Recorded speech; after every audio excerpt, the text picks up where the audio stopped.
voix du peuple, oh, la voix du peuple, oh, si tu as bien, oh. Vincent Chilouizi, étoile de la presse.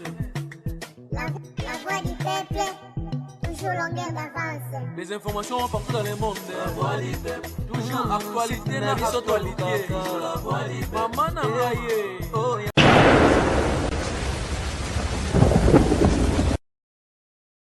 Bonjour, bonsoir fidèles de la Voix du Peuple. Moi c'est Audrey Luzolo. En tout cas, aujourd'hui je ne serai pas seule sur mon plateau. Bienvenue dans votre émission Les Tribunaux où je vais recevoir pour vous mes deux invités avec qui on va développer bien sûr Vincent Chilouizi et Aïdor Bokwala. Quand il s'agit vraiment d'analyser, ils les font très bien. Donc je m'en vais déjà saluer mes invités. Bonjour Vincent Chilouizi. Bonjour Audrey, bonjour Baboni Nyoso. Il y a la Voix du Peuple, bonjour fidèle, il y a Tribunal, il y a l'émission Kids, il y a la chaîne sur la Voix du Peuple, on en attend d'autres, mais tout ça, le public m'a s'abonner quand on peut la rémission Tribunal. En tout cas, comme on avait dit, on vient ici quand on sent vraiment qu'il y a des sujets où c'est un photo on vient pour que la communication sera toujours bien. Voilà. Santé, ça va en forme? Oui, en tout cas, dans les bons, positifs. Malgré invité son anniversaire à Merde. En passant, je souhaite un joyeux anniversaire à notre queen. Donc voilà, tu as qui invité, mais madame. Tu fais il y aura mot de parler. Nous toujours dans le tournage pas de Niles. Voilà. Si vous avez une statue, on a même vidéo prophète à celle-là, il y aura parler tout ça. En famille. Bonjour Aïdor. Audrey, merci. Voilà. Bonjour Audrey. Bonjour Vincent Chilouizi. Voilà. Bonjour on a internautes, merci beaucoup à la biso, on toujours à Tribunal et ça je pense que l'émission va être tellement trop. Exactement. Et puis la Voix du Peuple a parlé, parce que Job c'est un frère à moi et tous les bosso na bango, peut ça va point de vue na biso. Ou peut-être que vous allez mais aux important, propos tenus à hauteur. Merci à toi et puis bon week-end déjà à Vincent Chilouizi. En tout cas, Bolanda analyse na bokebi na bato mi balé na yambi boyebi nde bakenda nango très bien. Toyebi ke ko taper ba émissionnette mais nous sommes là seulement pour vous servir. Vincent Chilouizi, on a bandi na yo papa. Sortie médiatique, il y a danseuse na biso Fatou. Avis na yo po na yo est-ce qui est important à se défendre dans les médias ou c'était pas important? Bon, en tout cas, personnellement pour Nanga, j'avais pas trouvé ça important. OK. La trouvé quand même important pourquoi parce que Kofi Olomide a le rôle Azan anze moni moi mal aimé l'album Moroboé, na eu sous-titre album mais anze moi mal aimé. Kofi Olomide fait partie de cette émission à un peu mal aimé. Dans le public Moroboui, il y a battu, il y a Bao dans la musique. C'est-à-dire que ce que j'ai remarqué, Makamuga Kofi a ça la je n'encourage pas. Je ne vais pas dire que ce qui s'est passé, il faut mettre là beaucoup non.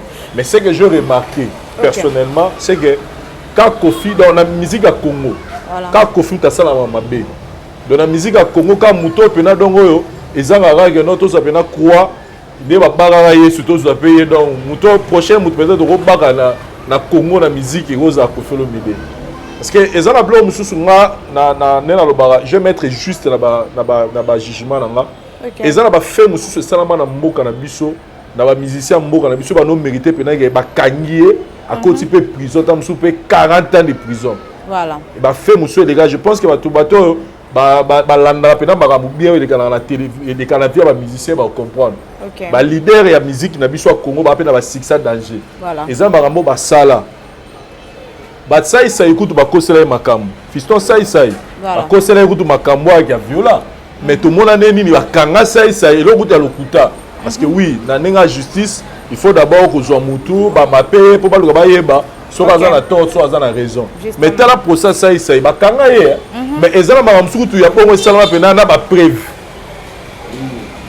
au moins pena que non makambo pena ça mais ezala ba preuve mais muta beta lisolo na ngwa za te OK tozala ba musu pena to pena que non leader oyo abota na fille oyo a dansé danser ça peut-être ça ça peut émission les gars na TV azo dénoncer nini aza peut-être abandonné voilà ça dit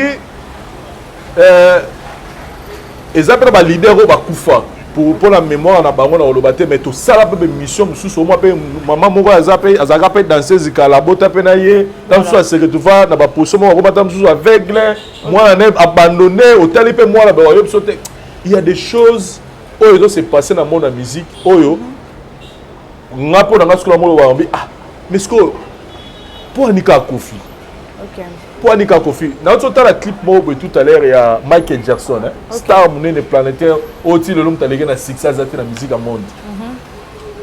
Alors ça clip mobo, moi si moi ça n'a pas à l'église bossone Michael Jackson moi ça habite une bataille na face. Yo ça moi ça na mbali. Donc moi mbala na donc mbali atala clip on a té atteindre nini ba beti moi c'est ba bataille na face. Voilà. Ce qui Kofi a sala ki yango biso tout toi mibali là maintenant je parle tant que des hommes okay. moi c'est moi izalaka mais toro comme ça moi si j'étais que c'est dire toro limbi c'était toro comprendre était que ezaka lo mo boye asala ikaka mais il fallait pas mettre toro l'exa donc il y a Kofi to l'exarati non mais Vincent par rapport à l'accusation danseuse ne ba sala kae on monité que c'était imprudent de sa part il faut vivre ce prudemment consciente lelo makambo ba danseuse ba kizake toke no pena que toke to chano parenthèse que c'est solo OK que ya pena solo Kofi abimana ba danseuse parce que vous savez pena que Kofi comme tabimana ba danseuse na mboka na biso non Kofi karaté mais il y a déjà le roi Berane quoi là il faut apprendre utiliser na roi Berane c'est pas la place voilà donc phrase nga c'est pas ya ngwana c'est-à-dire to let ça Kofi Ber moi mabe moi je ne suis pas venu ici pour défendre Kofi je suis pas venu ici pour montrer que Maramou Kofi a cela que zabiété mais je voulais juste te dire que on dirait car Kofi mtara mutu mabe na musique na biso mais juste car Kofi mtara mais so to bito contre ba dessus de ba carte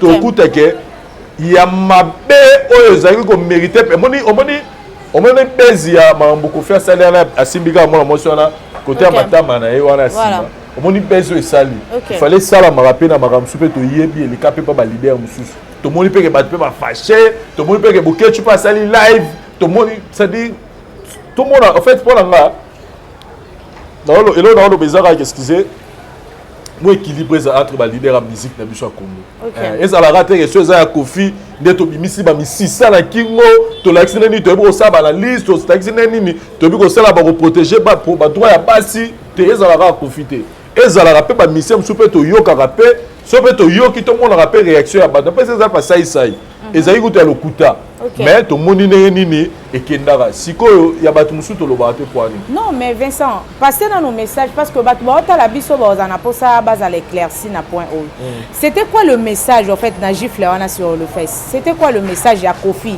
ezaki encouragement ou ezaki juste moi signalement nazaki wana te na soki pe muto a filmaki yango parce que même muto a filmaki yango je pense qu'à la fin il peut on ira y a filmer le roi là voilà dans la limite pendant que moto a filmé le roi là filmer quand on pendant intentionnellement pas chondo là le zalara au filmer le roi même yo mo boye ba inoto talo mais comme ça c'est les guides internet voilà vous comprenez moi je le dis je suis conscient que Kofi Olomide a été repassé bilo mo ya bakisation na poto concernant ba danseuse et que ba vidéo ya bongo et koki pe ko ça peut-être groupe moya ba danser des raisons que au monde tout basali dans ces zones là je suis pas contre tous ces gens là vraiment je suis clair mais problème nga izaka ke ndenge to ya mabe ya Kofi na Congo to za la rapper juste parce que peut-être ce de bito landa au monde que na voya exposer ba mabe peut-être na TV maintenant le bango izate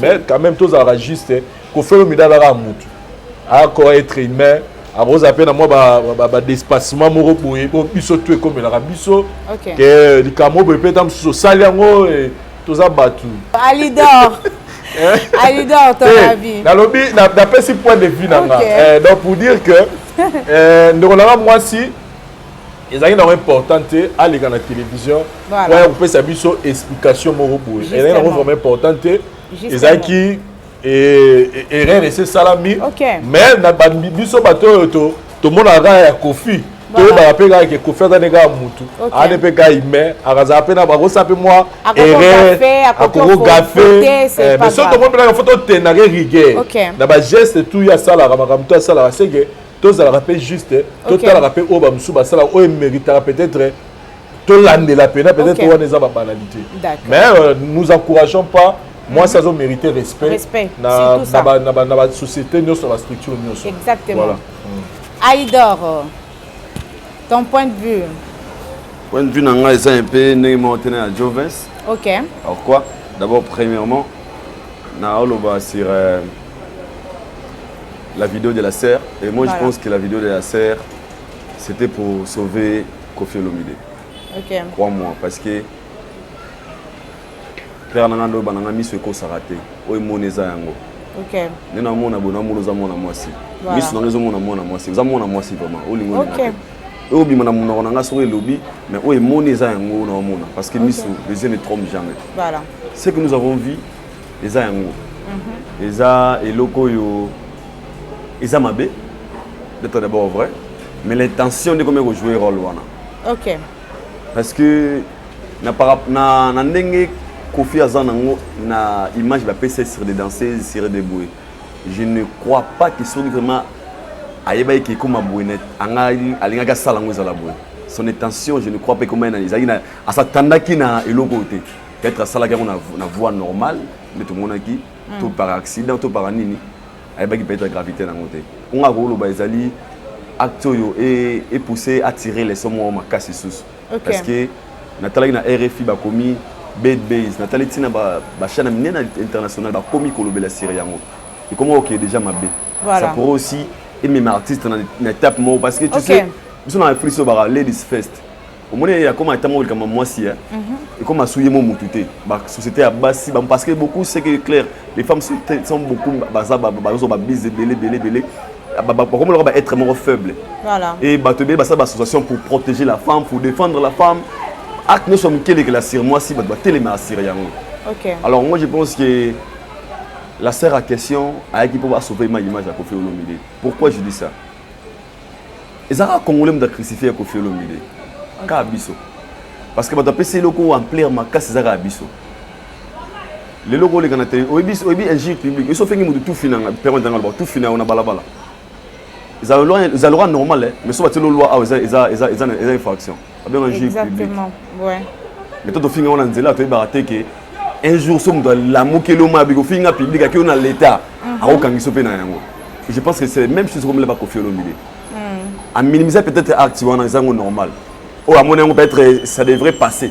Mais tant que tu es misu, ils ont sous normal, tu comment est normal. Et qu'on peut comme même si qu'on peut comme même ma belé à coco santé. Ndemo kendele, si ba comme RFI comme bad base boy ko que ne peut sérieux. Voilà. Mais comme l'intention ya yemoko na ya serre o ba simba ki zaki mabete yango moni nzambe à réagir sur yango parce que laisse-moi vous dire les gens devraient aussi intoxiquer la serre.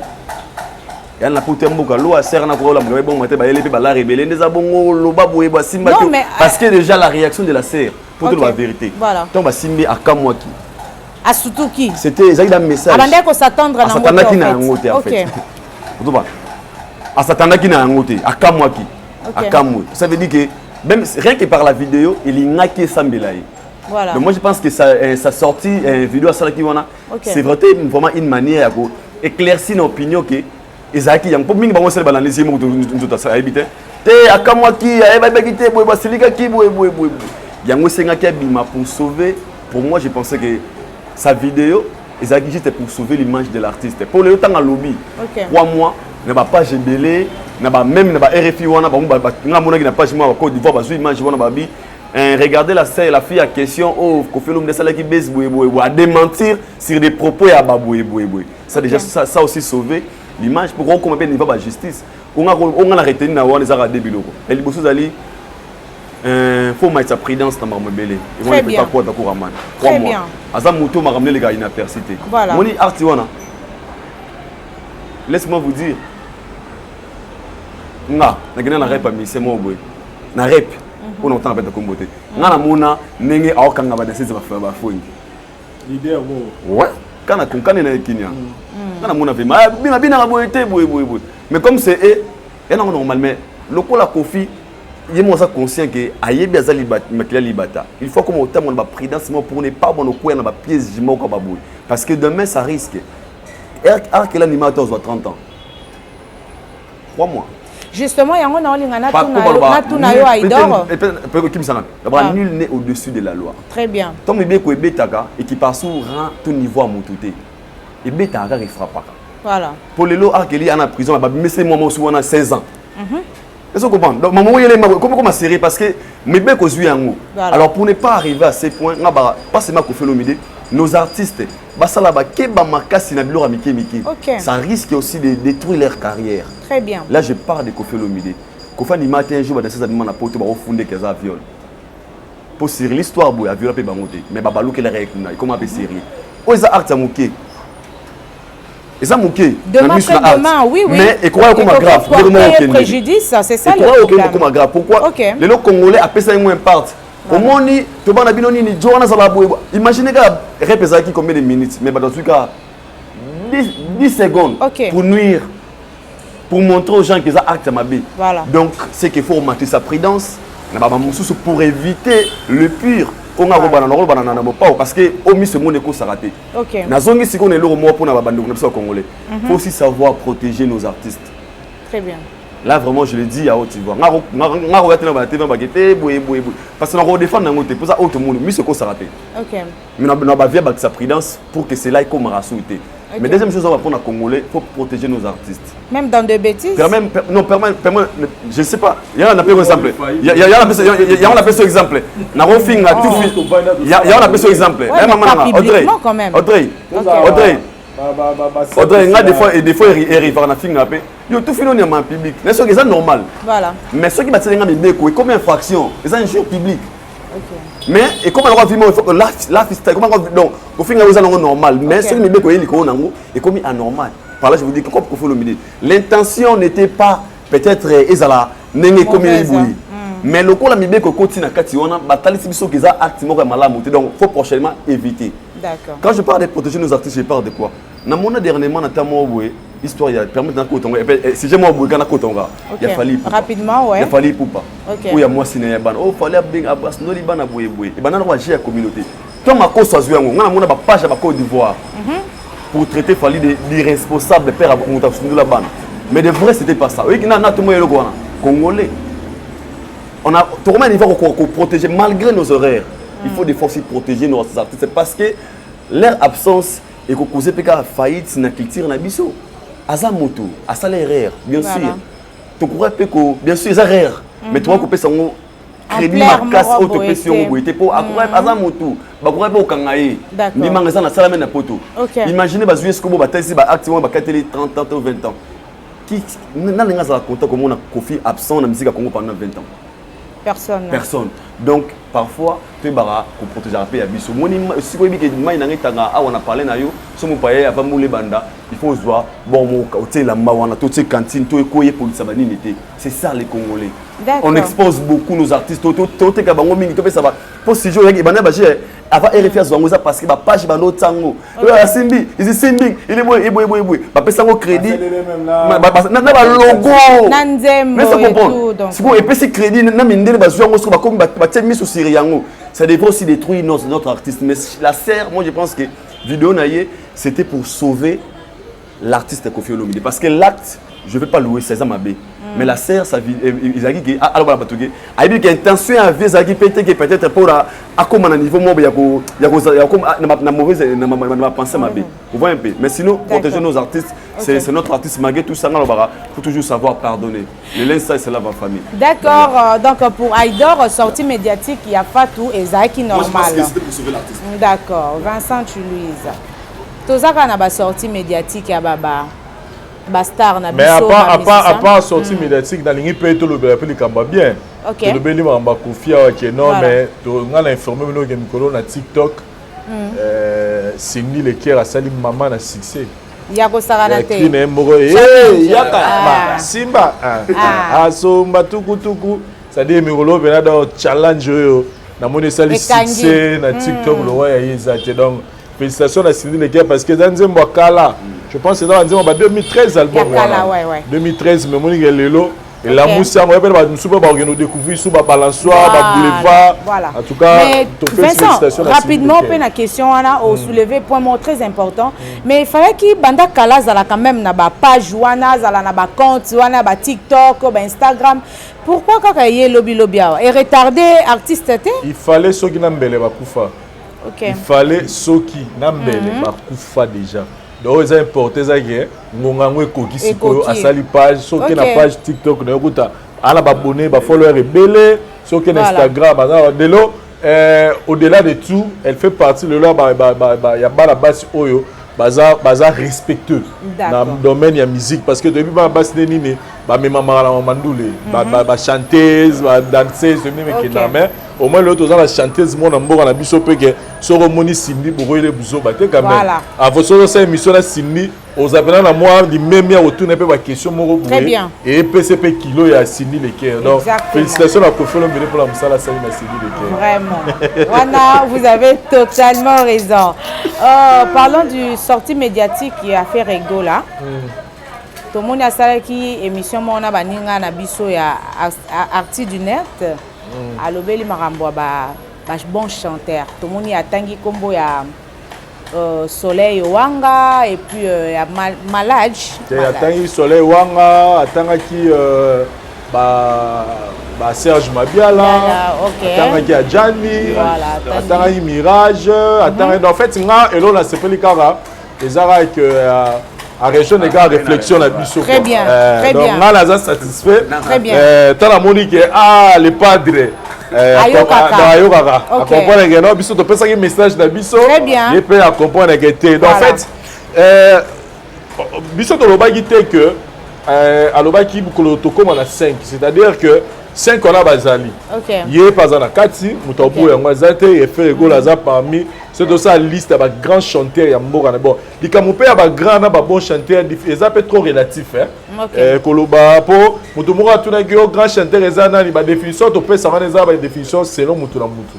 Les ba définition un peu relatif mais pour la biso to tala mungongo ya mutu na ba œuvre sali na musique na ye ko faire le lo na ba ayebi na oyemba to bi ayebi oyemba wapi na banzembo asali mingi to yebi ba maboko pamba ba dolci la muina et tant d'autres ba troisième do ba troisième ala banzembo epele OK on le retrouve donc maintenant est-ce que tu as pas une cote comme on a 5 est-ce qu'on a maintenant c'est que tu bungo on a 5 te pour au-delà il y a 5 on va avoir grand chanteur dans bon donc je suis très content la sortie médiatique de wana nenge faire Rego la bongisi maramboala et likam super faire le belagi ya marambu il y a promotion album là parce que biso peut to lobé la kiango que album a fait ça album tellement bien et mon promotion on s'est dit peut-être à la prison et tout le monde y a soulevé aspect il y a maison de production là qui est Sony Music et il a dit tout haut que en tout cas ça satisfait la promotion il y a Sony Music. J'ai vu des gens mais côté mais la faire moi je dirais que bino beauté mais la faire Rego la nini aussi longtemps il y a mon faire ayebi nengeni na sala ba promotion et album là so to zongi gana l'album Boîte Noire so to zongi na qui est derrière toi qu'est-ce que j'avais dit so to zongi na album là suka mona que azala ba tube o etikala tilelo et so telipe na keka na ngaki na ngaki mimi na Boîte Noire to na banana na nini qui est derrière toi sans s'interdit so du deuxième album des ara qui est derrière toi so du qui est derrière toi du Boîte Noire au moins il fait Rego là à ça yibo en termes album très bien ça pena beau ça dit au moins il ba nzembo zo bima et ça succès ba nzembo tout ça bani mais so tali album oyoyo so yo mo personnellement yo album oyo ka album ils a bien mais pour captiver batu nenge ba nzembo ne captivera batu ils a bon donc faire là moi je rejoins frère quand il dit que promotion et ça m'a bé et ce promotion ça m'a bé biso to condamner faire été parce que faire ça artiste et puis et ça il a faire mo artiste et mo producteur album là on allait biso no total ça va nous pas naï mais faire ça dans maison à production il y a yembi à ce musa na correct biso peut to album mais ça maintenant maison à production on a deux fois ça musa là et puis je remarqué on dirait c'est pas une accusation hein mais on dirait Sony Music na mon habité sur un album moi ça salipé bah ça dit il y a ça une production de même succès parce que même album il y a Moïse Mbiye. Même album à Moïse Mbiye. Là il était sur le bêta, ouais Pierre. Ah, bonne question tout ninga. Parce que Moïse Mbiye a ça il sort album na nini et logo ya Nikota Béatrice. Apparemment est bimité. Et bima déjà. À ça la sortie na on a et logo za na nini on est gare centrale. Ça on a gare centrale ba Denis le scout ba Kendaka ba ni. Mais où est l'album de Moïse Mbiye? OK, ça c'est vrai. Où est l'album de Moïse Mbiye? Alors que Moïse Mbiye to ça là on est mon église wa. Pesa, Zoa, ta succès et c'est na kini mais biso de message na Moïse Mbiye na ala didi tia wa olokotinga mais Moïse a même sur na sebene et zupe biso et zupe biso pe malamoro. Donc moi je demande à nos artistes musiciens ba me rapper au veiller. Je n'accuse pas Sony Music mais to sadika analyse par rapport à offert à lobby. Va faire dit que promotion et ça la bien té na pour Sony Music. Rappel na yiko appuyer na bato bazolo ba ke faire à lobby boko poids boko ba liboso ça non. Total pe Moïse Mbiye. Tout le monde peut album na EP et ça donc je demande à Bata Sony Music ceux qui pensent ça parce que tout revient en vente. Très bien. Parce que promotion album ezara faut pas somba et puis de l'autre côté na roloba pe na ba goloa. Sony Music a reçu la promotion ya Kindoki. A reçu pena donc a remis pour ça la table chat mi tout gananzela tout ça bani mais est-ce que promotion les accompagner la vente? Consommateur parce que il faut le musique le faut dans la fan base na OK la fan base za bato azawana pona alandila kamba kamna yo musicien na au place yo so ya za oki ko beta au ya concert na ayebi ko bimise lo mo songolo pakala au ya otala au partager au zo tegelo mo ya somba ça dit ba fan base va important parce que ba fan base ya faire rigolo to benga ba goloa est-ce que bazo somba. Parce que tu as Amazon, baza premier. Ok, pas de problème. Mais Amazon, baza premier, mais Nénini, faire rigolo doit revenir à la télé pour dire que promotion de ça, parce que promotion ça la bien, le retour au monde qui est boteka. Ok. Donc boteka, c'est-à-dire que bazo consommer loco, le bêta mon abandaku et puis album ça succès. Donc net si les lots,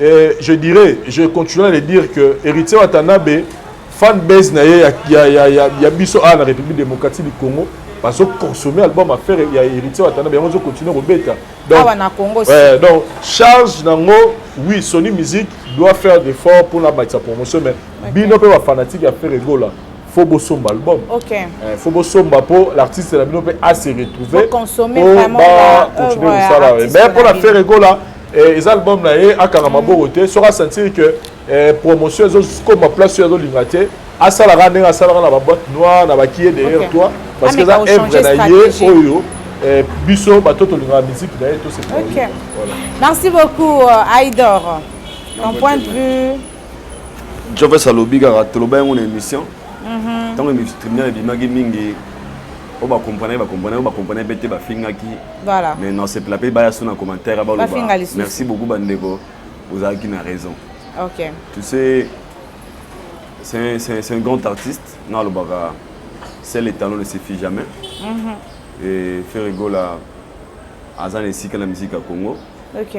Et on a remarqué comment améliorer sa communication. On a remarqué quoi produit. Yemo atangi ba bon na bagan. Et j'avais seulement aimé le monde a mon égard peut-être les aguilles très bien éclaircies sur la question qui est un grand chanteur, qui est un bon chanteur. OK. Peut-être c'est pas nga na conscience na moi personnellement na vu un bon chanteur c'est la personne au hasard na capacité ya koyemba na game au hasard capacité ya koyemba respecter notes voilà. Pour moi c'est un bon chanteur parce que avoir une belle voix ce n'est pas synonyme d'être un bon ou un grand chanteur. OK. Nga mona muswa na belle voix ayemba bien capable na ba na gikozo mais so te boué un bon chanteur te. Pour s'accorder un instrument. Pour moi, un bon chanteur, c'est celui pour s'accorder un instrument normal. Un grand chanteur, pour moi, c'est celui qui est techniquement fort et puis qui a de l'expérience. Parce qu'on devient aussi grand par l'expérience. Et on a techniquement ma casse. Parce que dans le barasso, je dis que ce n'est pas n'importe qui a Royemba. La vie est allée bonne, c'est technique. C'est une facilité. Pour le coup, on a un grand chanteur. Donc pour moi, Un bon chanteur, Aza Ozalima normal, un grand chanteur, Aza techniquement fort, et puis c'est lui qui a de l'expérience. Parce que en forgeant, on devient forgeron. Quand tu travailles, dire aux hommes, tu as métier, tu travailles pas trop, tu deviendras grand. Donc, bon, ça, on a 4 grands, donc autour, on a un des films. Mais pour des bons chanteurs, je pense qu'il y a tant de combo, tout le monde qui n'a pas contredire, parce qu'ils ont une opinion, un point de vue personnel, l'acceptation d'un grand, d'un bon. On a déjà félicitations pour la région de peut-être une philosophie d'Abisso. Et pour la promotion, il y a Maison Sony. Je fais ce que nous avons dit, le bureau, on a compris que coaching. Et que Moïse dit que Minga Bimi c'est Simba. Mais vraiment, sincèrement, on a retrouvé un côté. Non, mais franchement, on n'a même pas que déjà a signé na Sony. Et là, bon masque les années, c'est la clause de contrat. Moi, il y a un peu important. Moi, le gros c'est là. On va pas la paix milliardaire au BPK ou la tête. On va pas la paix milliardaire, va payer son bon au BPK ou la tête. Ça dépend si y en a une clause. Moi, tant que ça la contrat, faut la clause de contrat, on a limité sur quoi? Est-ce que la maison de production faut assurer promotion? Tout ça, c'est très important. Et comme tu as contrat dans le papier, tu dois revenir dans la maison de contrat pour respecter. C'est simple. On a vu que tu as dit au moins, il faut que tu aies est-ce que la clause de contrat faut être Sony? C'est basé à quoi? Télévision, radio internationale, tout ça, c'est aussi important au bureau et artistes, ils doivent savoir la clause de contrat basée à quoi? Parce qu'on a dit que la musique, la promotion c'est de l'argent. Sony déjà a une crédibilité, puis basé un moyen où assurer promotion, il y a album, tout est artiste. Pour ça, puis Sony a fait des signes, il inaperçu, ça va impact. Et dans tout ça aussi, responsabilité du jeu revient aussi à la fanatique. Parce qu'on ne peut pas être fier aujourd'hui de dire que nous avons une marque, nous avons une gombe, nous avons aux affaires, nous avons une l'équipe. Nous avons une gile, nous avons un courant, nous avons un courant. Nous avons maison Sony, mais est-ce que nous avons des fans, vous avez à mesure qu'il y a un artiste, si parce que la responsabilité c'est dans la celle des talents ne suffit jamais. Les fanatiques qui sont qui album et Sika. Nous avons une maison de production. Et Belé basala ba 6 longtemps ba dire Belé pe azana sonité ana maison boyeboyté mais bien filé ni maison de producteur nena. Apparemment na ju producteur. Est-ce que David Moussa ko na maison Sony? Non. Et what miège mi de Moussa betat. C'est pourquoi? Parce que les fans ba mo vivre par défi. Voilà. Photo sala makasi que wana les kabisoté. OK. Il y a les gars Spotify, il photos ça la peut tout son artiste na biso. Le rôle azana ba abonné, les photos s'abonner. Les fans ba commander, ba responsable ya ko push artiste na bango nesika ba c'est basé na fertilité. C'est aussi la communication. Tu peux passer une émission de 20 minutes. Est-ce que aux 25 ou 15 minutes sur le réponse 5 minutes sur le album na bino. Est-ce que ça la promotion non? Ils ont maison Sony. La responsabilité de revenir na bateau autour de l'artiste, ba membre naie, la responsabilité à assurer promotion Sony azapé innocent. OK. Aux fanatiques commentaire na Facebook tant que na page ya ba Michel Roba. Aïdor na katio apparemment ba fan club ya faire bango ba se manifestera plus na ba émission oyo bazo lobela artiste na ba. Mais quand il s'agit de consommer l'artiste, on dirait bazala. Ils sont là juste pour na ba ko taba polémique na ba commentaire que non, fallait pas bolo babo et tout. OK na page mobo moni 50 commentaires. Il y a un Girovan qui oyo mdofinga oza ya fan. Voilà. Pourquoi tu te retrouves ici? OK. Le commentaire on ko tsango kuna auto sa commentaire na ba like ya orchestre ya artiste na. Na ba fanatique. Nous avons la responsabilité à la promotion. Il y a l'album de Michel Bimisa. Nous devons somba, nous devons streamer, nous devons talayer. Donc, en fait, il faut travailler dans des défis. Des fois, la concurrence, c'est bien. Pour la moninga, est-ce qu'il y a ça la boue? Tout ça, n'est pas de conquérir Bango. Ah, toi, Gaulois, tu es tombé, tu es Warrior. Et ça, Bongo. Tout ça, n'est pas l'album de Bimiboué. Et moi, je le dis ça aussi à cause de raisons. L'artiste était absent dans la prison pendant peut-être un mois, quelque chose comme ça. Et quand je déplorais Sinabi, son absence à sentir que c'est absent tant obima sera le bibo parce que tant abima sentir que absence naie ezalaki et causer marmebele même si la promotion mais ceux qui va télémer na ta on a baza ko streamer ba ça ba boye il devrait pas connaître être Sony. Donc moi je demanderai aux fans les habits trop tard tes dynasties Zaline Banzembo bien tout ce qui là il faut qu'on streamer. Pour le succès il y a des producteurs qui restent dans rapport année. Total le nombre de ventes, nombre d'abonnés, tout le monde mesure au Gabon. Est-ce que les gens au Congo va dire et tout ça ça revient aussi dans les fanatiques. Et c'est un gâteau de maison à peut être là. Donc des fans tout la muka bagoula tout la muka pena tout va streamer tout son la challenge tout on a boy bande dynastie avec ma cassie.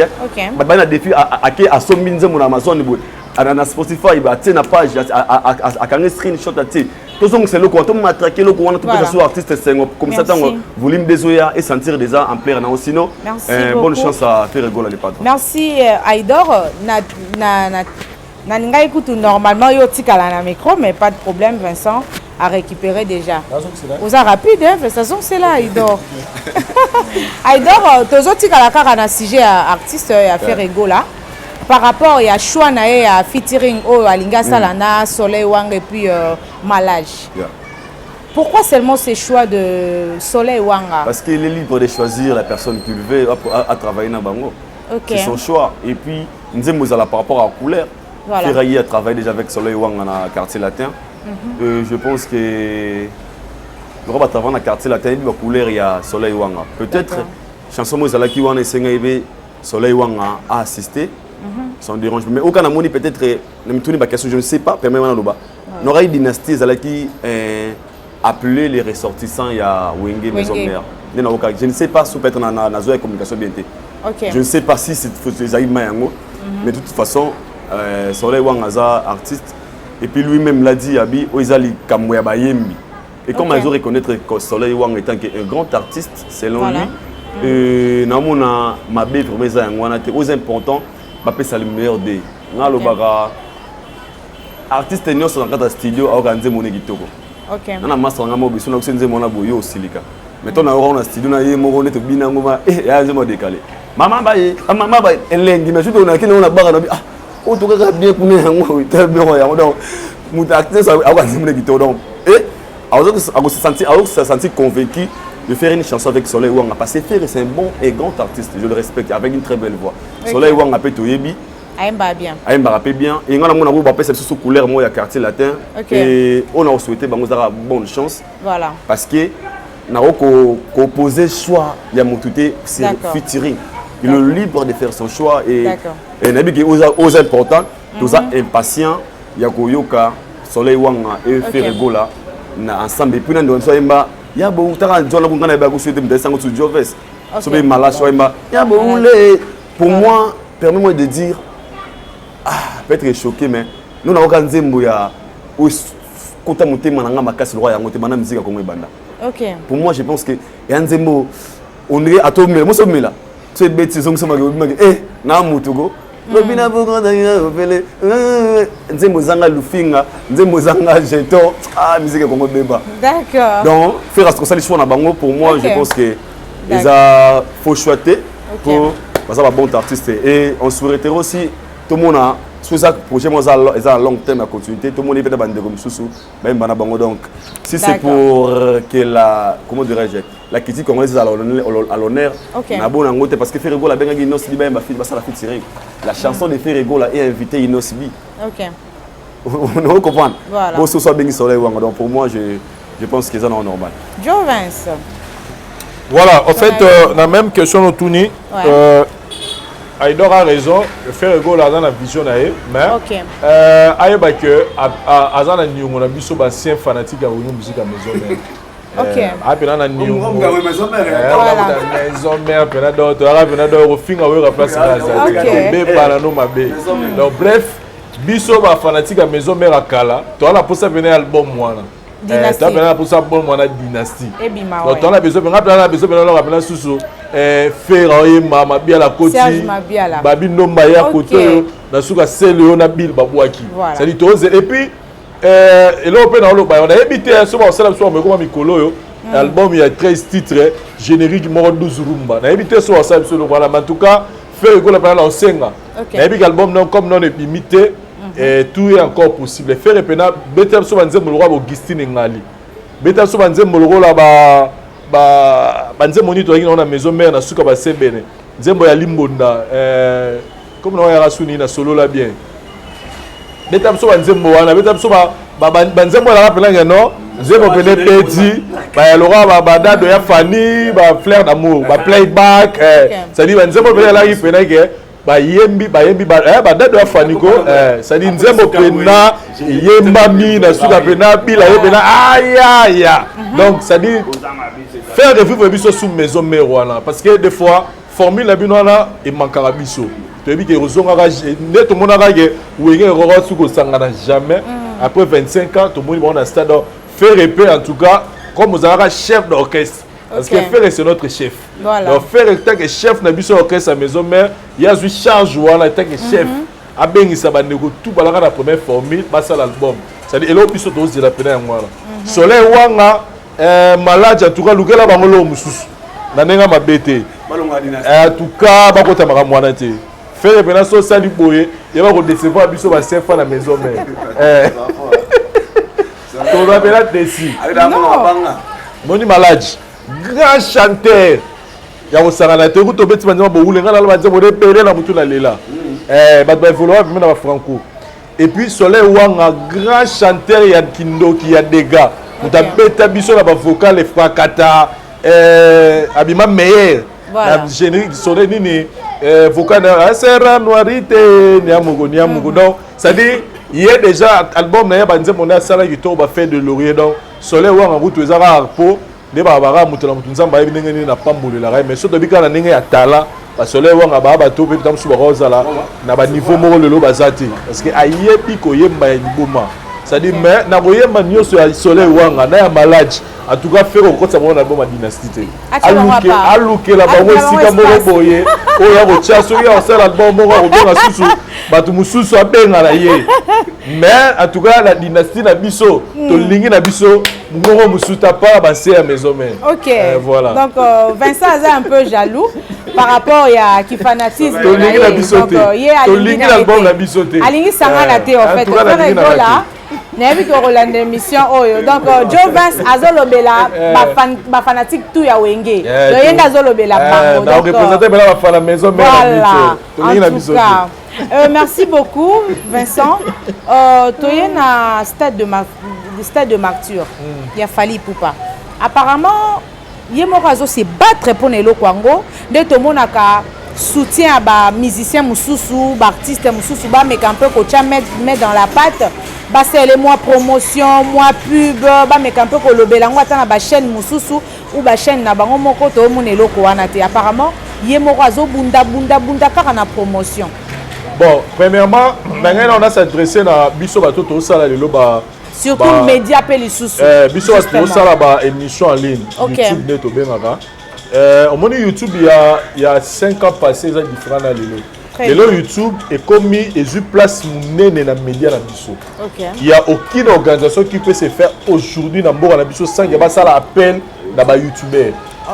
Donc lelo to za sous bato te nere tozaki liboso YouTube YouTube quand quelqu'un organise son événement il a besoin de youtubeurs ça veut dire que biso moko sikoyo to pesa musala biso valeur quand tu passes à la télé omoni ba chaîne ya minene eza o eza na ba abonné belé et tant on a ba abonné belé dis-toi que eza na bato oyo ba sali yo confiance ba lobi que ceux qui s'abonnent pas là, ils ont te dire que tu as information bien.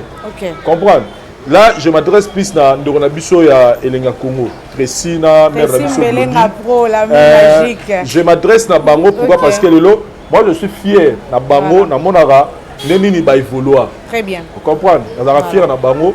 Lelo bazo faire partie na ba média oya ligne oeza l'audience à Makasi. Alors, va permettre que Bilo Mususu et les cas, la chaîne à Bango, aussi au temps que Bango va être conscient, et puis va communiquer pour engager Batu Belé. Concert a fallu à stade des concert il y a ma aventure. C'est des concerts qui ont engagé vie artiste. Et lui-même quand il a tant annoncé en haut, ce que mon biso tant que média soit je fais la promotion à concert soit tu t'étais parce que mon idée aux gens intéressés dans mais laisser Prince Bakali passer à la télévision la chaîne à Bango pour le concert on a ils annulé c'est grave là je le dis avec un cœur vraiment sincère je n'ai rien contre Prince Bakali je le respecte beaucoup je n'ai rien contre Tracy mais la scène à Bango on a biso nyonso avant de faire tout communiquer le monde à la télévision lelo parce que batala biso na bachombo soute ngamo qui vous parle na nda on a na YouTube na TV nanga ça dit na za la longoli canal plus na continue na YouTube donc na hotala batu na canal plus na hotala pe batu na YouTube donc ils ont la considération ya munene lelo voilà donc tout ce que na formation mo biso mo tebi ke za lo so ko monique personne ne nous force de l'autre baké biso d'autres photos à pour concert à Fali na stadité mutu nyo so za libre. Oh, biso ba penga na contre concert biso pour mais so za contre zelata mukolo zelata fala sa mpiaka comme ça yo like ça pena neni yo za contre concert wana oyo na information mo reza vrai fala sa mpiaka tu sais ça nini okoko stadité talo ba image ya mais toi tu fais passer quelqu'un na télévision na yo na grande chaîne na yo pour ayo lobake concert eza annulé et puis azupe tana ya loba yo po zuita ya rochango en ligne au partager pe au commis pe concert à Fali alors que biso tozana pour accompagner ba musiciens à la Fali à la Ferré à la nani héritier tous les autres il y a eu un moment Jazz Kavoulou je le salue là où il sait que moi je sais que Jazz à un moment donné azara na ba relation bien te la faire mais les na moni pe conférence de presse à faire à moni jazz pas c'est-à-dire que on peut avoir des différends avec des artistes mais cela ne nous empêche pas de faire notre travail ngayo na vandi awa je sais je le dis tout haut je sais que faire égale ne même pas mais cela ne m'empêche pas na lobela maramba dynastie cela ne m'empêche pas parce que la bi kenenge alinganga te le temps soupe dans 3-4 ans mo soupe to solo là ngai na yebi période mo na maison mère et yindela biso fort biso ba jazz ba te belé nga na oka pena kakola ba ke to apotole kana la zamba to kana hélicoptère mukolo o na koleka na makolo cameraman nga zawa na dès que ça d'arrêt a like ça kakola a like c'est ba image o a filmer a comment il on c'est mais lelo na na bonne relation na maison mère na bonne relation na we relation na benga la télé to benga na we na téléphone to super tant solo li c'est-à-dire que relation na biso na musicien ata lelo ko za robeba mais lobi pe e koko bonga siko yo la ngam na yo ozongo te lo kwa ke yo musicien yo journaliste ko misiko na guerre na musicien moko boyo ndire guerre bo mo sala ba guerre te bango bata ba sani biso to biloko et pas plutôt on va biloko biso to ba sani biloko zoara valeur likola sani sana zoara valeur ta ba tshila ke biloko likolo donc on peut jamais avoir ce qui problème est gozala mais to linga raté to komisa on ndire so neni je reviens maintenant par rapport à la promotion album il y a concert à Fali Poupa aujourd'hui une chose qui est vraie dans cette analyse moi soko zongi na ba album ya Fali droit chemin ozongi na album na mibale ezaka Arsenal de belle mélodie Arsenal soko tali Fali relation zangi na ba journaliste Fali passer dans les émissions ba journaliste presque nyonso Fali passer dans presque tous les émissions nyonso fana no leka il était partout au monde a Fali na sembe na nini Fali passer pendant la relation moko goina ba journaliste tout c'est-à-dire il n'avait pas catégorie à batumo il passait chez tout le monde mais vu ma réalité moi les cas dans la musique Fali je pense qu'il avait pris une position où il passait plus dans les médias la mission je sais même plus c'était quoi la cause mais nabi qu'il y a un moment Fali à avoir une décision il passait plus dans les médias la mission c'est dès que à partir na yango les médias il y a bande ko belé c'est détaché na Fali pourquoi se détacher na Fali parce que na disait terminé Fali à Kaboula là bango succès na été on moni niveau Fali comme lelo voilà on moni ka bato ba finga la Fali na ke na pas exemple mo donne mutu voilà Virginie Manganga on moni ko Virginie Manganga Fali au téléphone et ça Virginie na ya kin na pour ça tout ça une émission aya les une émission Virginie bah c'est une émission moko normal attends 2 mois après Virginie ezandenin na ya émission là yo na ya les émission là aya leki Baotinda Virginie Manganga te a ko changer langage position. Vous comprenez voilà. C'est-à-dire que on a la série constat on irait média na biso dans le bagabiso ça général to comment ko nyonga na succès ya Fali c'est-à-dire comment on dirait que succès Fali fallait pe biso to zala wana tosala na émission tozala na ye asali boye tozala ye azongi boye siko depuis fala zwa moi ligne de conduite ne moko boye osala na fale mission comme on dirait aux rendez-vous na Fachi Beto na président de la République c'est-à-dire si on a sali mission na fali na ebisio mais pourquoi parce que si je dois être sincère la seule personne oyo atikala lokola la facilité au yamba fali quand fali a besoin de communiquer ça na ti lokole na ba journaliste nyonso tozala Congo ezala ba bazala na Kinshasa ezala ba na diaspora. OK. Vous comprenez? Voilà. Maintenant et puis na poto na bi ezala ndona biso popol mupasula. Ne muto azala pe na occasion na ya yamba fali. Bongo yo pe boza molobeli na ye. Moni siko tango lo ba molobeli o gafe. Non, par rapport il y a public.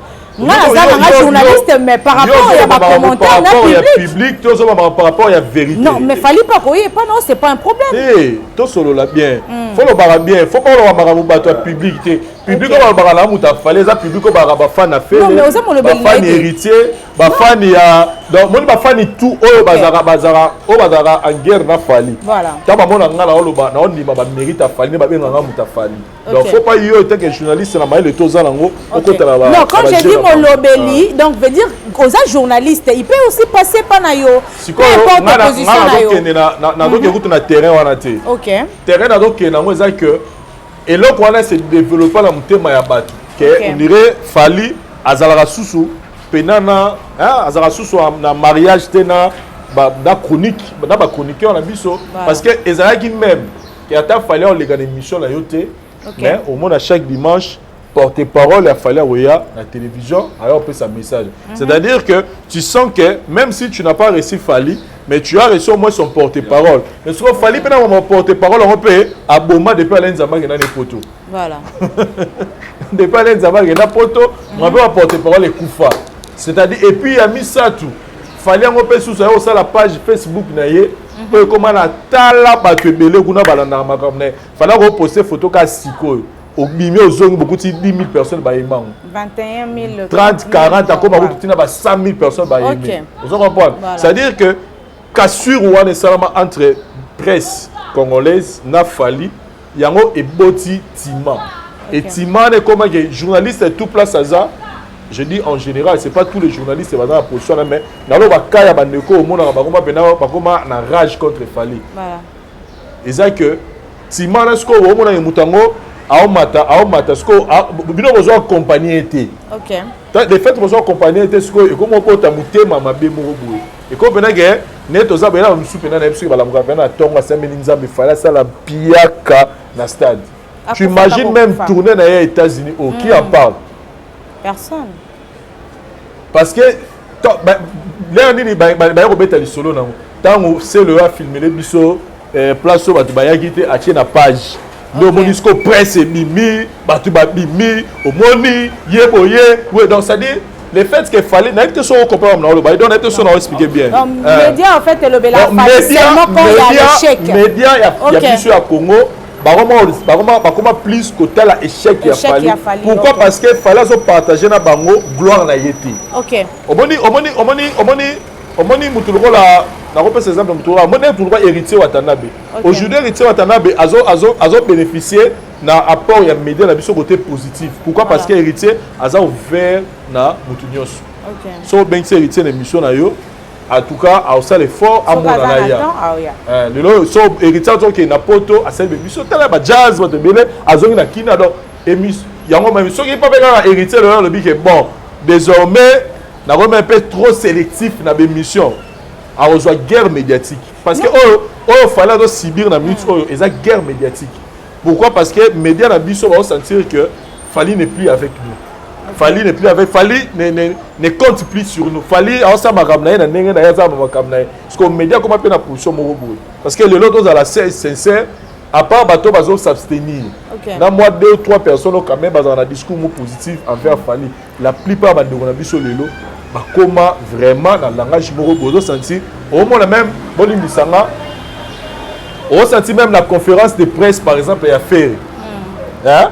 On sentit que bande retour ba yewana, on sentit que donc ba inventer les logos exacts pour ba blague ça faire à combien parce que faire après si bango moi opportunité wana, vous comprenez. Donc en fait c'est ça le problème. Mais Vincent Toroleka bongote.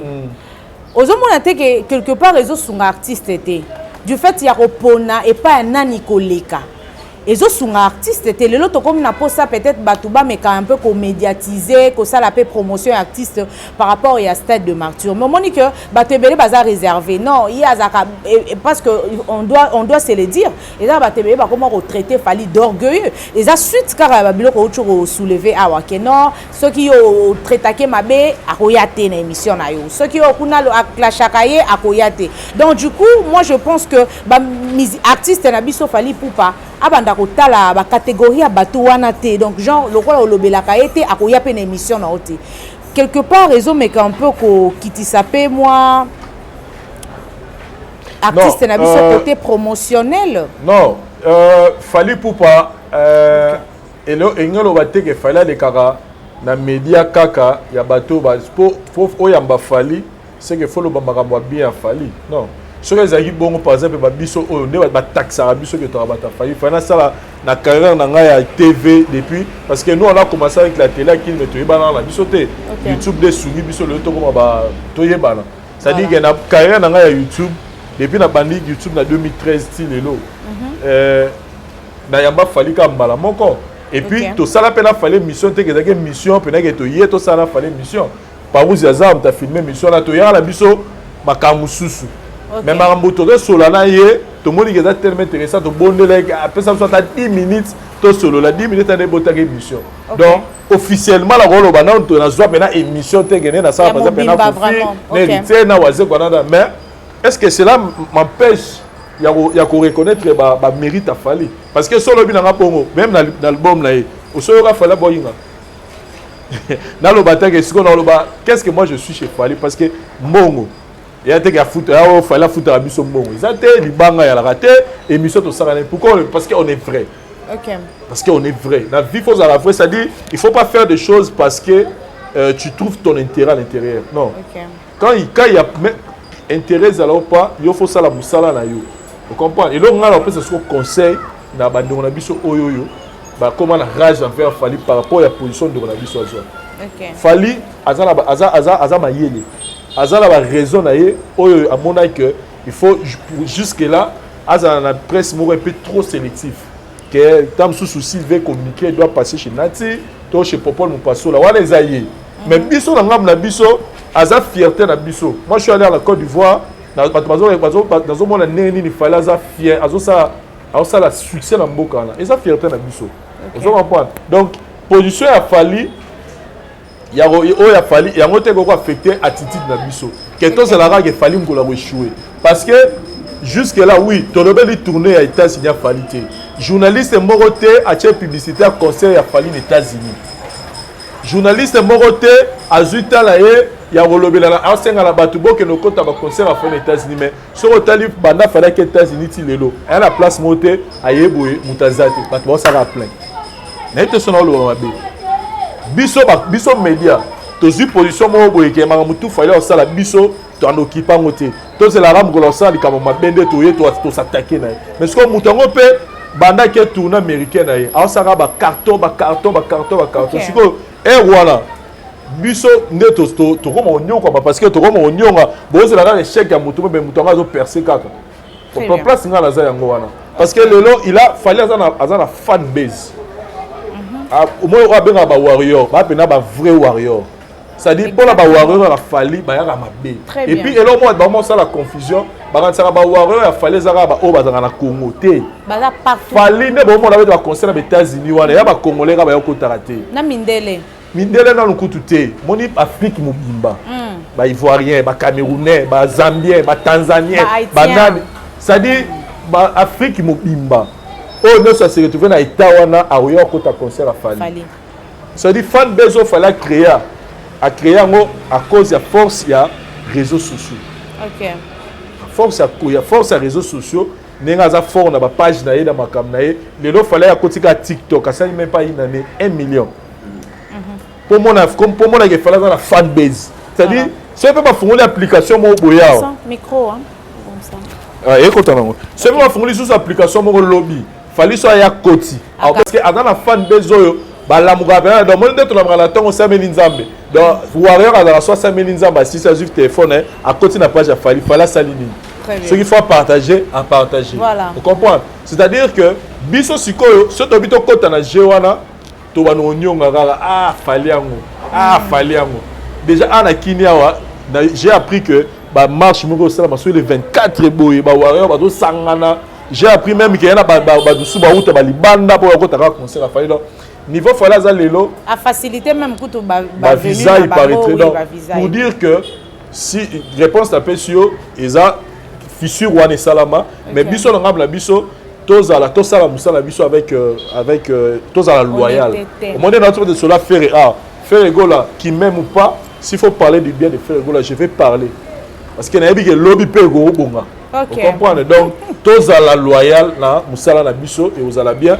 mais ce qui est sûr et certain fan beza fali eza tellement motivé que concert wana rassurez-vous et za pena stade na pena fallait retourner. Voilà.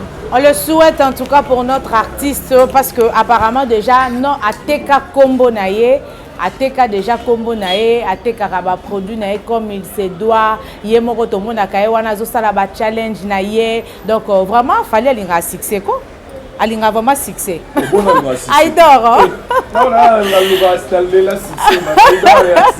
Aïdor somme Aïdor tu as fait ici d'ailleurs Lucas succès la kin imaginez Aïdor ton point de vue en fait bah Zuko oui dans la tribunal toujours vraiment je pense que Nalingina je vais saluer un point très essentiel. On a moi 2 ou 3 même marqué maintenant martelé le mot souvent. Et les bosso a lobé le mot ya bakali on a ça commentaire mix ya monté maintenant le bas. Glody na Tracy vraiment côté on a je pense qu'il y a responsabilité na bino. Moi humanisme il faut essayer. Car rien que par miniature wana et qu'on va essayer 1000 personnes va payer billet pété. Rien que par cas oh ni les années surtout leur annulation on a faut faire très attention et décourager à battre et même ça va partir bara mitou ya bateau peut-être na kosa concert donc on a vraiment tout me gagner qu'on revoir c'est chacun lui demander déjà fait ça bi et on peut sa point de vue na été atolinga falité mais na ba chaîne na télé la blora bongo les important alors nazongi siko sur fali pour pabilo on est à betango kara boy pour na média je pense que le mot est très important au moni au début fali avant comme fali à ça la belle fort on est belé les médias payent assister et accompagner et même épée na moi quelque part si je peux dire parce que c'est là où Abanda pour se communiquer. C'est mêlé comme ça fallait à Calabou. Il fallait que les journalistes presque tout. Je dis bien presque tout. On va appeler chance, je peux dire, à communiquer. On peut appeler ça sous chance à communiquer dans la ligne. Mais au moment de la vie, if you don't know where you're coming from, definitely you don't know where you are going. So if you don't know where you're coming from, definitely you don't know where you are going. So c'est aussi très important. Fali, c'est une grande star que moi je respecte tant. Mais on a sali constamment apparemment au monde n'engé à Bessi Média Congo. Voilà. L'autre part ils appellent Mabé. C'était sincère. L'autre part ils appellent Mabé. Parce que ici c'est à sa base naï. Pourquoi ça m'a été? David a l'État, il a fait des émissions dans la chaîne presque même au monde en Amérique. Mais si je te dis soit commune en Nigeria, à zone local, il dit que je dois donner la chance à Boé. Pas wa bakabola en pengo. Pas wa puissance, pouvoir, moto bakabola en pengo. Écoutez l'autre. So que na Tanzania ba WhatsApp record ba demon kande ba lelo wana pe omo kabola pe power na bango voilà autre personne par exemple ebele tu verras que ba kabola bien sûr Fally c'est une star je vous savez le mot très important succès à Fally et comment ko bundisa na ba biso batandi na soka bata media Mais peu comme bato média comme à niveau là, ils peut-être va se sentir vraiment va retrouver au moto va message dans été. OK. Notamment à Moulaï. Voilà. Laisse-moi vous dire une chose. Les jours falloir la conférence de presse à Nakinsa Saga au monde. Attends la poto. Tu verras. Beaucoup de jeunes c'est bien baoyate. T'es sûr? Au baoya, au babenga biso ba mbwangi là. Mais toya. Et pourquoi? Parce qu'on reste vrai. Tu comprends le sport pour le lot. Son TV nous a dit qu'aujourd'hui Fally il est parmi les artistes musiciens congolais qui vont vendre positivement. Aza le seul artiste musicien congolais qui a un contrat belé. La musique tout au Congo. Mais nous allons bien voir. C'est ça vrai mais nous devons traiter des warriors des mbwangi là. OK, le même vrai.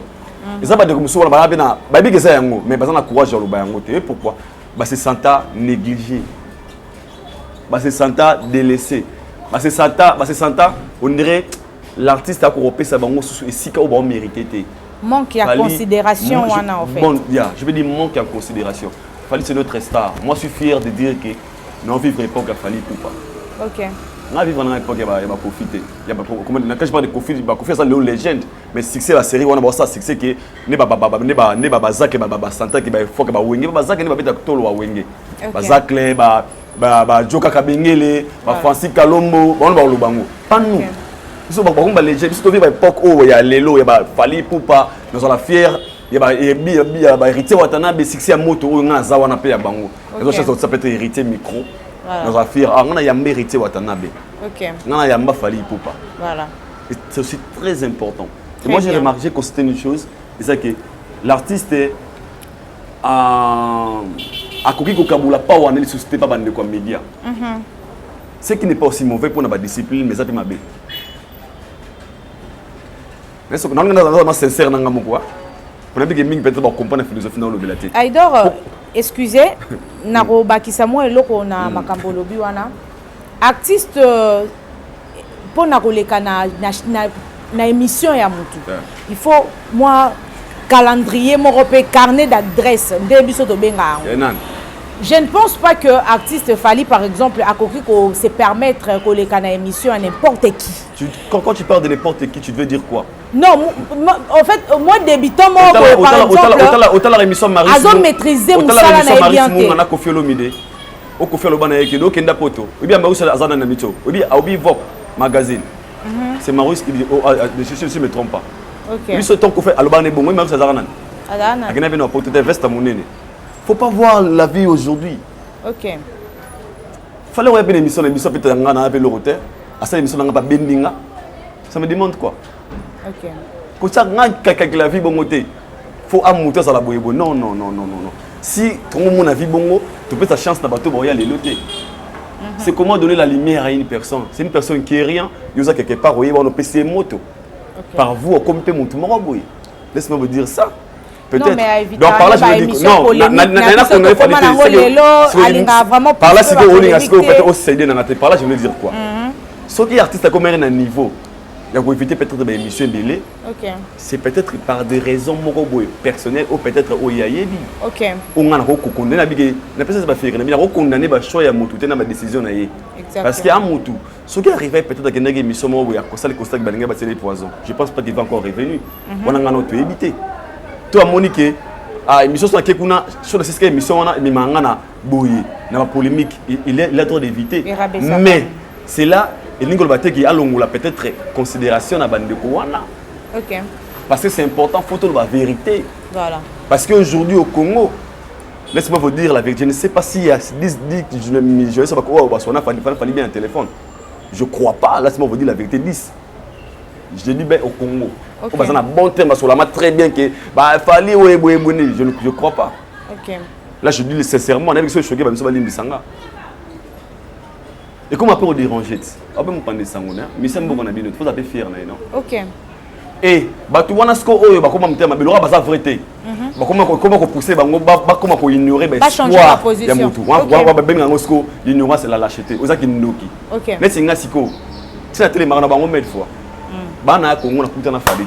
OK. J'ai pas le numéro de Fally Poupa. Voilà. On ne parle pas. Ata mukolo mo te na komela hello bonjour na bango nzamba zo kan likolo.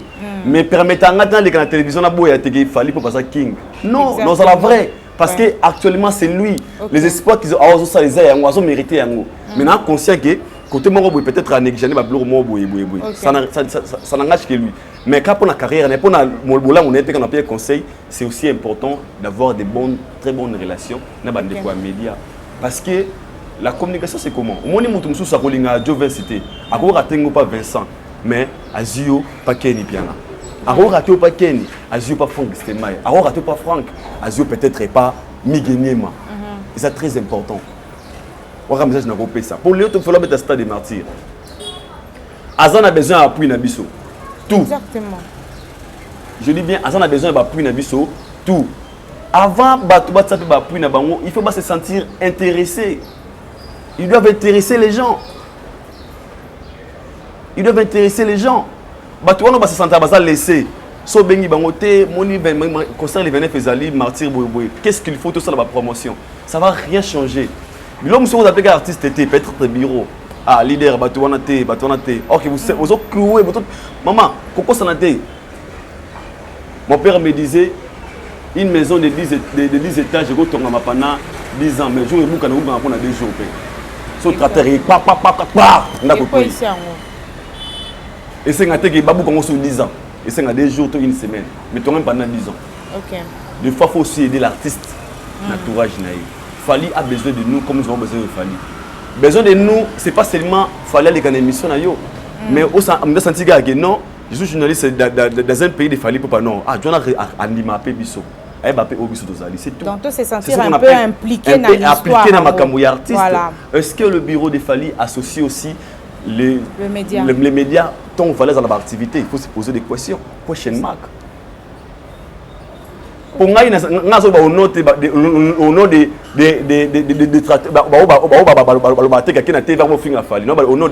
peut-être journaliste mais ça peut-être qu'on dirait l'artiste à mon athée ça dérange aussi des fois. Maman Marty Oyo, tous les médias tous ont besoin de l'appliquer. Laisse-moi vous dire parce qu'il fallait être stade de martyrs. Et pas Jovensité, pas Nangaté, MCP pas Moutoumou. Est-ce que tu vas contacter? C'est aussi important. Ça peut être très important. Je vais un rôle très important par rapport à l'événement Fali à Zanango. Et ça n'a pas signé peut-être événement Fali Zanango. Mais Moutou a contacté avec les journalistes, les médias, il faut commenter article, il faut la publicité. Nous avons il ne faut pas associer Batou. Je dis bien il faut. Et tout ça, ça demande pas seulement la démarche de l'artiste. Même le manager, membre bureau, combien de journalistes 200 talanga boyeba 200 ba belito 60 sans pour autant que tala ke la boira boyebu kanga miso ngana mona conférence de presse inosbi abengisana Kenny Piana abengisa bambuta likas ba Jove Saebi boyebu dabenga nga jour ashibia benga ai tinanga numéro musuna ba numéro nani boyebu to bengi et pourquoi ataleka ba to ba fingere atalaki intérêt bi aso Kenny Piana so Jove Saebi so nana ye Maikaye na chaîne na bango ba vie beta wana monter 06 yokana atali intérêt artistique et mais considération pas ba ndeko wana il ne se pas benginga na ya et c'est que moi peut-être na rosenga pas artiste moi mais pour le respect peut-être il y a chose sur l'émission wana na kondana na ngate wana za na choix mutu mais pas wa bakabula rapé yango moni impact tout succès bakabula rapé yango merci beaucoup merci mais pour na le 29 peut-être pour na vidéo na bato ba sur la promotion ya manque ya comment dirais-je il y a déstabilisation les vénèfs. Non, c'est bon. Oui, c'est bon pourquoi? Ce qu'il fallait, sur le minimum ND, sur l'émission dans le logo. Ce qu'il fallait à coquille martyr, qui martyr, fallait à coquille qu'on réussir martyr bien té. Qui va jaloux, va bêter, va attaquer, mêler simili. Ça va décourager bateau tout bâti d'être na simanaï. Je le dis et je le répète. Vous êtes sûr?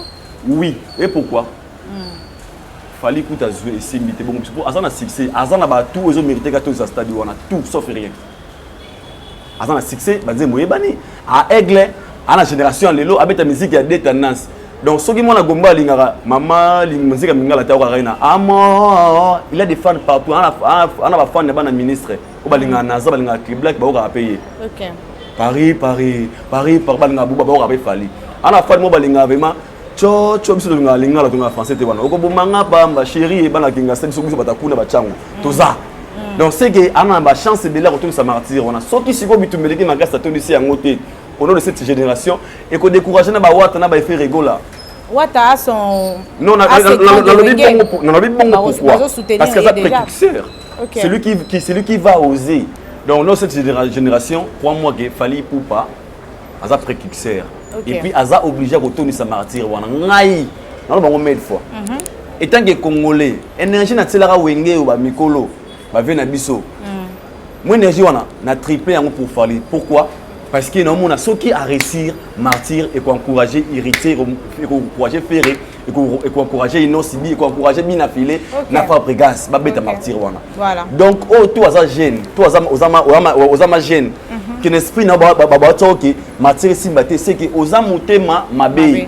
Donc martyr wana Fally a retourner yango au nom de cette génération. Voilà. Donc moi je pense que je suis vraiment parmi bato balingi et Simba et je sais le pourquoi on a lingué Simba donc c'est ça. D'accord, Aïdor na bombioka na micro. Na bombioka na micro. Parlons un peu du 29 octobre. Tomoni c'est le scram a sali pe sortie médiatique né à date le 29 octobre à Obetana Amika. Ah, na Imika plutôt. Moi, juste, moi, idée na yoka par rapport, il y a dato, il y a linga beta concert, et puis na kata kin awa, et si ka yeme, il fallait pour pas obeta na stade, il y a tchepé le 29 wana na Imika. Non, on va répondre à des volets. Voilà les bossos. Tant que bien risque yeme, il fallait obeta. Non, non, non. Je parle du Congo. Kinshasa, combien d'habitants? Et puis Martyr, ils en a 80 000 places. Ok. Donc, le jour où on a l'ingo fait qui s'attaque, il fait zalaté, matangé zalaté, mariage zalaté, barré kangama. Non. Ils allaient date sur le 29. Chacun est libre de faire son choix. Il n'y a aucun nesika lingi. Ou à l'ingo concert, il y a VIP à bêta. Parce que Martyr, il y a 80 000 personnes. Et qu'on déborde plus de 200 000 personnes. Na Kinshasa, non, où t'as poté, ou à Braza. 80 000 personnes n'ont pas de coca, 100 000, peut-être au débordé, 90 000 personnes et coquilles. Au Barotiga là, il y a des kermesses. Pas qu'il y ait des restaurants, parce que ces jours-là, il y a des activités sans la mater. Donc il fallait que tu aies à Kobeng Sabatounaï pour preuve.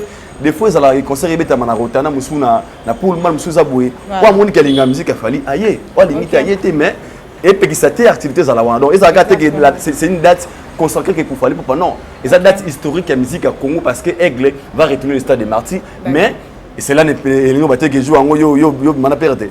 Vous m'avez dit Père Azate. Ah ok. Donc tu as père Bazala, tu as basson Bazala, tu as Bar Bazala.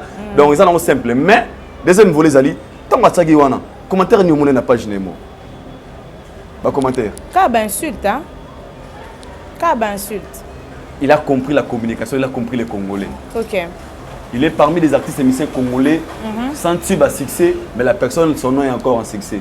Le soit le bin batelo Bill Kiton batena seleo au temps attends la balabala Bill Kiton au baseleo soit une bombe na rond-point Olanda seleo mais sans pour nzembote répondez ayembi le congolais lingara akoma na succès congolais ling so ba ko fingo na succès muta kenda commenter na page ya Fally a commenter kyo yoko misene sada ile wana ko oh tout le monde a dit yoko bana misé Congo bande so mona musicien zui concert à Pierre Kamuninga mais sur la page ne bana misé Congo banda vraiment oh ça phénomène donc moi ce qu'on a le wana na mona en fait tant la mona ngona bi ah taka so to na sujet ya tribunal pourquoi il a compris les jeux et moi ça me dérange pas, je me gêne pas pour concert wana bi que eza nangote d'accord parce que donc on a condamné te pas ngala bi ngana faire moko le 29 na stade des Martyrs mais on a pas la fête na ya beta concert na à Kende mais nous le 29 tous en stade des Martyrs pour c'est le scram moi je lui encourage c'est encourager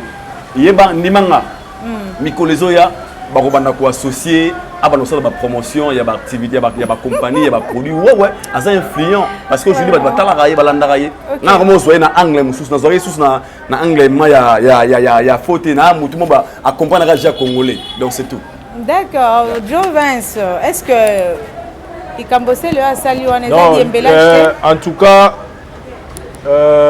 Fally Ipupa faut que ça c'est Léo Mbongo parce que ceux dans la musicien congolais oyo a ça la promotion bien. Il y a album, il y a concert, il y a Fally dans stade de Martyrs le roi c'est Léo Azati. Très bien.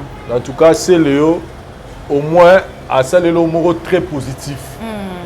Encore que depuis un certain temps na mona bena que c'est le asa le moko ils ont un rapport positif la carrière fallait ça ou ninga che date na le 29 octobre. C'est-à-dire que c'est le a cette promotion que le 29 octobre concert a fallu aux Anastase de Marty. OK.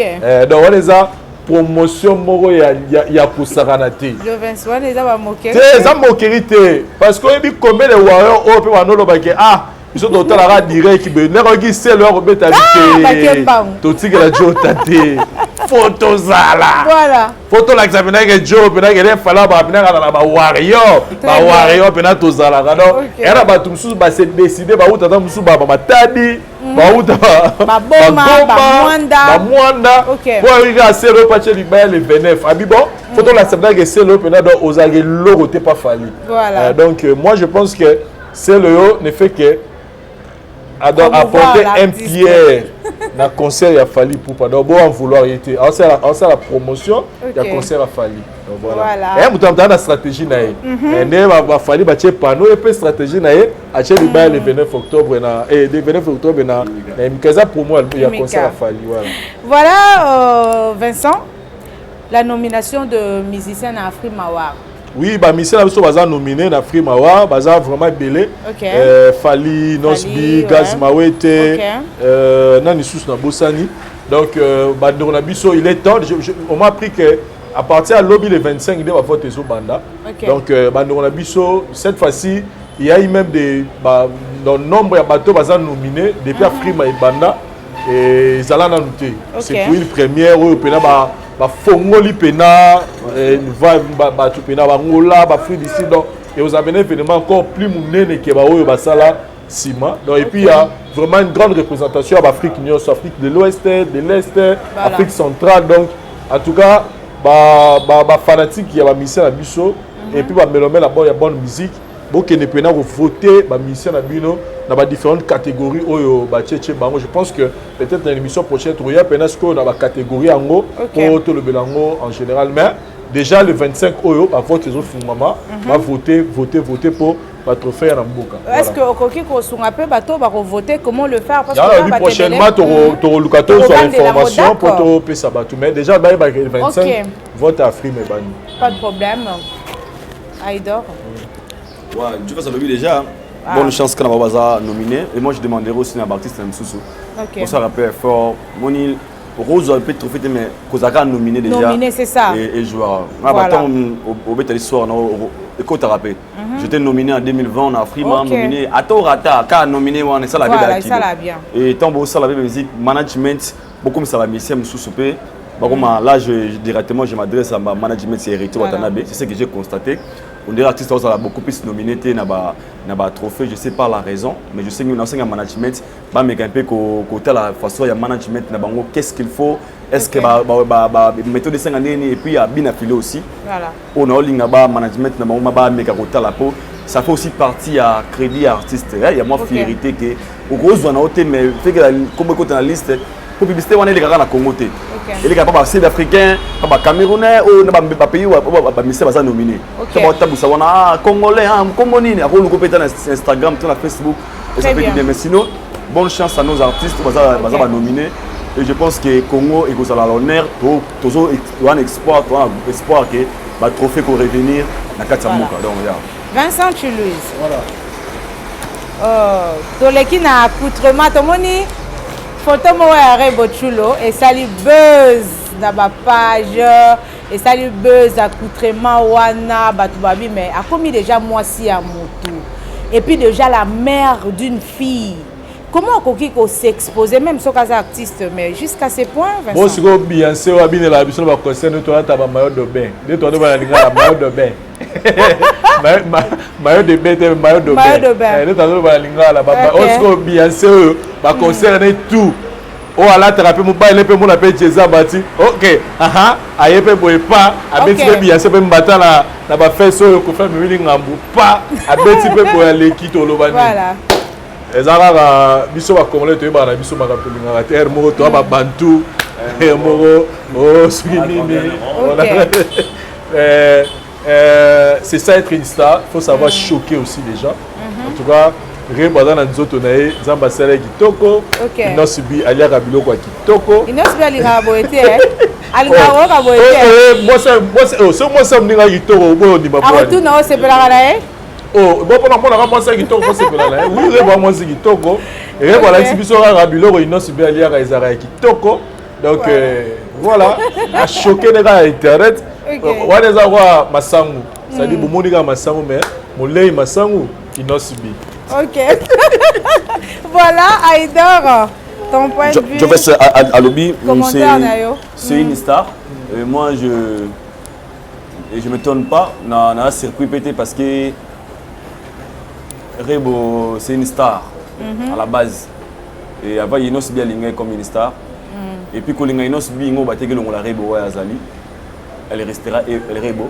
En tout cas, moi, ce qui tu es barré na jipa milaïne a commis boy. Ah, mon homme, avant que bote t'en a commis boy. Tu es bien des bongo. Elle continue sa vie de star. Au moni lelo en activité sur le terrain. Au moni même management ils en a stratégie na stratégie na. Ba communication sur mon ami c'est les émissions habitué le mot boy. Pourquoi ça dépend pour plaisir. Bah il faut que le loco yo polo ta ba ça ba débat sur yango. Ba photo mo faire avant d'abord. Je de la peine là photo mo faire avant d'abord mais la maille. Je vous dire rien. Mon photo et à langage. Pour la logique des choses faire on faire photo bon péter. Mais bien que quand sur la toile ba zwango ba et comment sur yango ti vont bloquer faire la tara né mon arrive. Mais bien que me voilà nzembo sur le marché, Jonah aux États-Unis, ba ba que le budget. Jonah vivre kuna bête mo le mo boy. Sur la mission on doit commenter. Ah est-ce que non si bien si gazali, c'est une façon de ben d'aper comme une balle na épée. Est-ce que nous sommes bien au tout ça, technique, ils communication. On a mon nom parce que tout le monde a déjà belé. Surtout tout beau y arrive. Tout à la bande boîte. Ah ma mère, quand la chaîne a mis sur un string à pamba. Tout à la ah bon mine les sur a biso babantu. Tout le monde a concept wana. Nous sommes tous clip Inosibi sali ya Musielu. Musielu wana. Ba fi wana. Balatini. Baba tout. Ah donc c'est que non mais bah ba femme de ma fille de scène quand même. Beyoncé riche, milliardaire, après exemplaire. Rihanna riche, milliardaire. Ah, elle a une très belle taille. Au moins taille za kitoko, azana décor, na communication pesa pero ya quoi tirer ba sponsor. Ba publicité ba mafuta eza tunga la mona boneti ngai ponga to natali publicité to natali photo wana natali na bete Inosibi mon frère plein de respect na rôle nsani te me permettre na le beloko natali harmonie à couleur moni koto l'harmonie voilà na moni donc décor et ça média mobile ça communication non même chose mais donc pour dire que c'est une star ouais c'est une star donc on a choqué non on peut se conseiller non parce que non c'est une star à la base donc elle est comme ça elle est Rebo elle est notre Beyoncé à Kinshasa notre Rihanna notre Nicki Minaj on est fiers de lui on a besoin d'elle donc à la boutique stressé donc c'est ça voilà voilà merci nous sommes arrivés à la fin Aïdor mot de la fin Zara ke na monnaie battement ba commentaire ba Aïdor numéro fais nos numéro de téléphone ouais numéro na 00243 par quoi tu as le numéro pour mettre par où tu as le numéro na ngapé ça la vraie na zo ba appel moi kala ba tout balinga je vous aime beaucoup. Non mais ils appellent mieux au ça. Ok, le roi mon un peu on ça coûte quoi vrai. L13. Ah il y a ça à dicter c'est mieux. L13 00243 84 20 57 656 au moins affiché wana. Bato balinga voyage.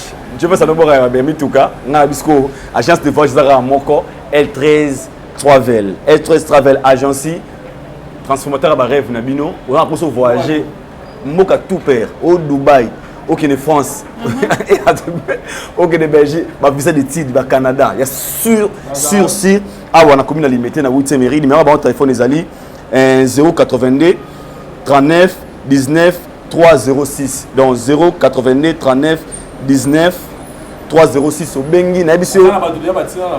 Plus de 15, donc c'est moi ou plus de 16 personnes au Canada, en France. Vraiment crédible L13 Travel. Vraiment merci à toi, Trésor, mon frère. Fondation Passion Compassion Clémence Kibonge NK. Vraiment calamité de Makambo. Je vous aime beaucoup. Merci à toi, Jovens. Merci beaucoup, Aldo. Merci à Audrey pour notre temps. Et puis voilà. Attention. Merci à abonné. Ok. Dari lo mi koni no susumba o ba chifo mo lo ngafambo. Na luka ba micro ya misatu ba na ngana to luka na mona te na luka ngo pena donc buta ko tindela nga ba pour même ya ba metere ezaka ya ba mi balé donc wa ro sunga biso pena pesa so micro ya 3 personnes dans le lot fort na obeto ta libanga ta inane po ta na boka raté quoi mais na boka ne voilà. Un mot de la fin. Non, le message à ceux qui ont que tout la musique, tout soutenir la mission à biso. Mon pepo est comme il y a ma chronique à biso. Il y a des musiciens en général, tout type de musiciens à Samoussa nae, chroniqueurs à Samoussa nae. Voilà. Ils étaient tout type de peut ça na tendance. C'est pas bien musique ils ont battu nyonso, ba mission ba battu biso ba chroniqueur to ba tout. Mais na tout le bien oya monique to beta moi libaku ali bisabiso toza batu mais ba bara que to peut ça juste réflexion na biso toza ba savante pour to batu voilà. Merci beaucoup à tous ceux-là qui ont suivi cette émission Les Tribunaux. En tout cas, restez connectés et branchés. Je ne partirai pas sans dire merci à Célé Mokonza Bazombo, le manager depuis Angola, à mon pasteur Joël Makoba Kinwani, à Zosamsa Makasi Ponamouanae, donc Bangomba, toujours ma prière, toujours mon pasteur. Merci beaucoup. En tout cas, partagez l'émission, commentez positivement, négativement, en tout cas, Binonde Boroyeba, mais restez connectés et branchés, partagez l'émission, ça nous fera énormément plaisir. À la prochaine, bye bye.